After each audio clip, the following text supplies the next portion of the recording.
Assalamualaikum warahmatullahi wabarakatuh.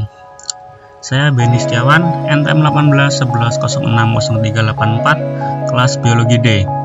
Di sini saya akan membawakan materi mengenai selada atau nama artinya Lactuca sativa untuk memenuhi tugas individu hortikultura yang diampu oleh Ibu Rizky Nipsi Ramdini MSI. Langsung saja ke materinya. Yang pertama ada deskripsi dari tanaman selada. Klasifikasi dari tanaman selada ini, yang pertama ada regnum, plantae, kemudian divisi Trachyophyta, kelas Magnoliopsida, ordo Asterales, famili Asteraceae, genus Lactuca, dan spesies Lactuca sativa. Kemudian ada ciri-ciri tanaman selada. Yang pertama ada akar. Definisi akar tanaman selada adalah akar tunggang dan juga serabut. Akar serabutnya menempel tepat pada batang, tumbuh dengan menyebar hampir ke seluruh arah pada kedalaman 20-50 cm. Kemudian ada batang. Struktur batang tanaman selada tersusun berbuku-buku. Setiap bukunya menjadi tempat bagi daun. Batangnya berbentuk bulat, kokoh, dan juga kuat. Warna batang selada umumnya adalah hijau muda dengan permukaan yang halus dan ukuran diameternya sekitar 3 cm. Kemudian ada daun. Daun merupakan bagian khas dari tanaman selada, yaitu bentuknya yang bulat dan tepi daunnya bergelombang. Warna daun selada bermacam-macam. Ada yang berwarna hijau muda, hijau segar, hijau tua. Bahkan pada kultivar tertentu ada jenis selada yang berwarna merah. Daun selada adalah bagian yang sering dikonsumsi. Daun ini memiliki rasa yang agak manis dengan tekstur yang lunak dan renyah. Dalam satu pohon, daun selada sangat rimbun dan letaknya berseling-seling mengelilingi bagian batang. Kemudian ada biji. Tanaman selada ini dapat dikembangkan menggunakan bagian bijinya. Bagian biji tanaman selada berbentuk lonjong pipih, permukaannya berbulu dan berwarna coklat. Biji selada ini merupakan jenis dikotil atau berkeping dua. Kemudian ada kandungan nutrisi ataupun senyawa bioaktif pada tanaman selada. Selada ini mempunyai kandungan mineral termasuk iodium, fosfor, besi, tembaga, kolbak, seng, kalsium, mangan, dan potasium. Sehingga selada ini mempunyai khasiat terbaik dalam menjaga keseimbangan tubuh. Kulit luar yang hijau adalah yang paling baik. Tanaman selada ini dimasak perlahan-lahan selama 15 menit, yaitu untuk merupakan obat untuk penderita insomnia. Kemudian manfaat dari tanaman selada. Yang pertama untuk mencegah dehidrasi. Meski peranannya tidak sebesar minum air putih, mengonsumsi makanan dengan kadar air tinggi seperti selada ini juga bisa sangat membantu kandungan air dalam selada yang sangat tinggi, bahkan mencapai 96%. Menangkal radikal bebas berkat kandungan antioksidan, antosianin, beta-karoten, dan vitamin C yang cukup banyak. Selada bermanfaat untuk melindungi tubuh dari radikal bebas. Kemudian, menjaga kesehatan mata. Hal ini berkat antioksidan dan beta-karoten dan vitamin A yang banyak ditemukan dalam selada. Menambahkan hanya 1-2 porsi selada ke dalam makanan Anda beberapa kali per minggu dapat membantu Anda memenuhi kebutuhan vitamin ini. Kemudian menjaga kesehatan tulang. Selain vitamin A yang banyak yang baik untuk kesehatan mata, selada juga mengandung banyak vitamin K yang penting untuk pertumbuhan dan perkembangan tulang. Asupan vitamin K yang cukup diketahui dapat mencegah terjadinya osteoporosis dan patah tulang. Kemudian menurunkan berat badan. Meski belum ada penelitian yang secara khusus mengaitkan selada dengan penurunan berat badan, sayuran yang rendah kalori serta tinggi air dan serat ini dapat membuat Anda merasakan kenyang lebih lama. Selain itu, kandungan serat yang tinggi juga dapat melancarkan pencernaan. Kemudian yang terakhir, untuk membantu menurunkan tekanan darah.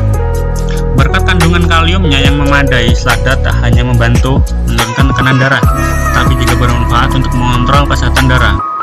Hal ini penting karena tekanan darah yang tinggi dan tidak stabil bisa meningkatkan resiko terjadinya penyakit kardiovaskular seperti penyakit jantung, koroner, dan stroke. Kemudian syarat tumbuh tanaman selada. Yang pertama, iklim. Iklim yang cocok untuk menanam tanaman selada adalah iklim di daerah yang memiliki suhu rata-rata 15 hingga 20 derajat Celcius. Kemudian yang kedua, tanah yang baik untuk ditanami selada ini adalah tanah liat berpasir yang mengandung cukup bahan organik, kemudian tanah gembur, remah, serta tidak mudah tergenang air. Kemudian intensitas cahaya. Semakin banyak cahaya yang diterima, maka semakin mudah pula tanaman selada ini melakukan fotosintesis. Kemudian yang terakhir ada ketinggian tempat yang ideal untuk menanam tanaman selada adalah pada daerah yang berada di ketinggian 500 sampai 2000 meter di atas permukaan laut. Kemudian teknik dan cara budidaya tanaman selada. Yang pertama, benih. Benih jenis selada yang banyak dibudidayakan adalah selada mentega, disebut juga dengan selada bokor atau selada daun. Bentuk krupnya bulat tapi lepas. Selada atau headingly Dutch atau selada krup, bentuk krup bulat dan lonjong, krupnya padat atau kompak, dan kebutuhan benih lebih 400 gram biji per hektar. Kemudian pengolahan lahan. Lahan-lahan diolah terlebih dahulu dengan cangkul sedalam 20-30 cm supaya gembur. Selanjutnya dibuat bedengan dengan arah membujur dari barat ke timur. Untuk mendapatkan cahaya penuh, lebar bedengan 100-120 cm, tinggi 30 cm dan panjang 15 meter. Jarak antar bedeng 30 cm. Lahan yang asam atau pH rendah, lakukan pengapuran dengan kapur kalsit atau dolomit 3-4 minggu sebelum tanam. Dosis 1,5 T per hektar. Kapur diaduk rata dengan tanah permukaan bedengan. Kemudian ada penanaman. Setelah berumur 3-4 minggu atau sudah memiliki 4-5 helai daun, tanaman dapat dipindahkan ke bedengan yang sudah dipersiapkan dengan jarak tanam 20 x 20 cm atau 25 x 25 cm tergantung varietas. Semakin tinggi varietas yang ditanam, semakin lebar jarak tanamnya. Kemudian pemupukan. 3 hari setelah diberikan pupuk organik atau kotoran ayam yang telah difermentasi dengan dosis 2-4 kg per meter persegi. 2 minggu setelah tanam dilakukan pemupukan susulan urea 150 kg per hektar atau 15 gram per meter persegi supaya pemberian pupuk lebih merata pada pupuk. Maka pupuk urea diaduk dengan pupuk organik kemudian diberikan secara larikan di sampingan barisan tanaman. Selanjutnya dapat ditambahkan pupuk cair 3 liter per hektar atau 0,3 mili per meter persegi pada umur 10-20 hari setelah tanam. Kemudian ada kendala budidaya dan solusinya pada tanaman selada. Kendala yang pertama yaitu ada daun rusak. Masalahnya pada siang hari di saat suhunya tinggi akan dapat menyebabkan tanaman budidaya menjadi gosong dan dalam kasus lain daun menjadi layu dan rusak.